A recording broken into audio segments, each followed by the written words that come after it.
Okay, my name is Paul Kayley and I'm a sponsor of Lapin Logic. I think firstly it was more of a social value creation because the initial part of this is a sort of charitable game for the Jersey schools.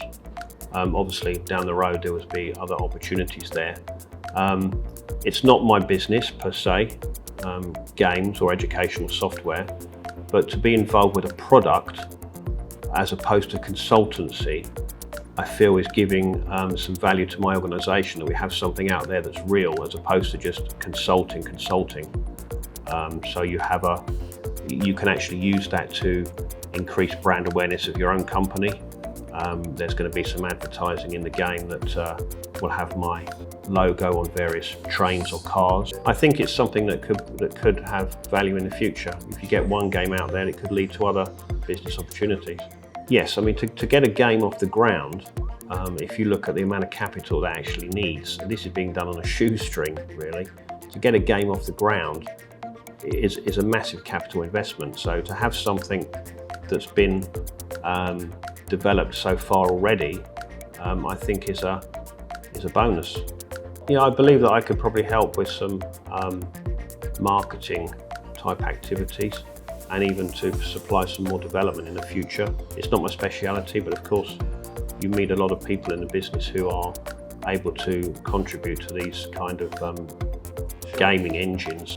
I want to see that asset out in the marketplace, and that potentially could lead to other opportunities. And I think there could be some reusable assets once you've invested in the initial construct of a game. You have a framework to move that into other areas. So I think there could be a reusable code base there that will be scalable. My name is Paul Kayley. I'm the director of Aeonic Limited, which specialises in middleware. Middleware is the software that lies between the operating system and the application layer. More specifically, it's the middleware I use connects remote computers together, disparate systems. It could be internal within your company or external, business to business, and it enables messaging and communication between the two. But more specifically, the middleware that I'm a specialist in is messaging, which connects disparate systems together. Traditionally, if you wanted to have two systems to talk to each other, you would build a point-to-point interface, a very brittle connection between the two systems. I think clients would call us in when they would sort of experience process change. They bought a new system or they have a new customer, and the new customer said, look, you need to talk to us electronically, not with paper invoices and so forth. We want to communicate with you electronically. And out of that you also get not just a message itself, but you can also put processes on there. So if you have a supply chain, for instance, that's an amalgamation of several companies, that process can be monitored across 3 different companies and multiple systems. So a whole order to cash process or a purchase to pay process could be orchestrated on your engine. And if, for instance, a customer dropped off or a new supplier came in, you could add them, splice them in, splice them out as you wish without developing the whole thing again. It's only a small piece of redevelopment that would happen, so it reduces costs.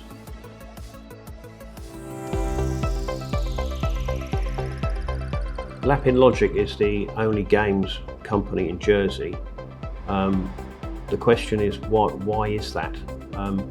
I don't believe there's been a lot of students who have gone through to the UK university program and come back and been keen to work for a games company. There isn't one with enough capital to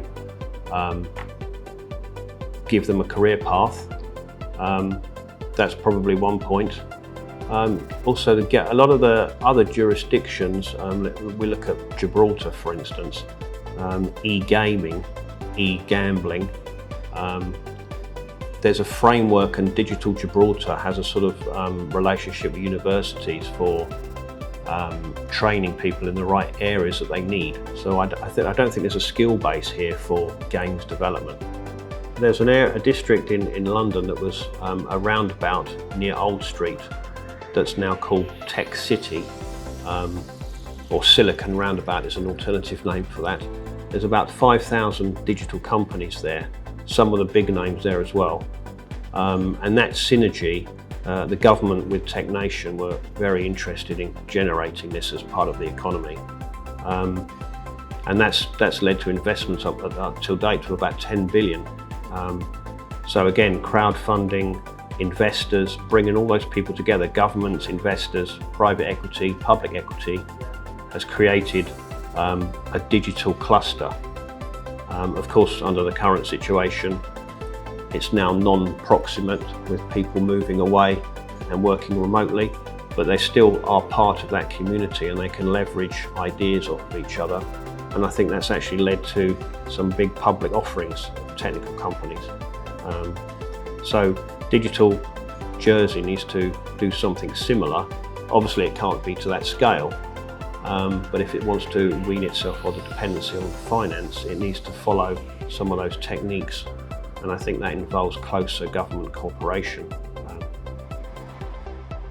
No, I'm not involved with Digital Jersey directly, no. I did have, when I first came here, I rented a hot desk, which was very, very useful when you didn't have any customer on-site presence to do. You could come here, you could talk to some people, and you had a good working space. So that was a very good sort of jump start, really.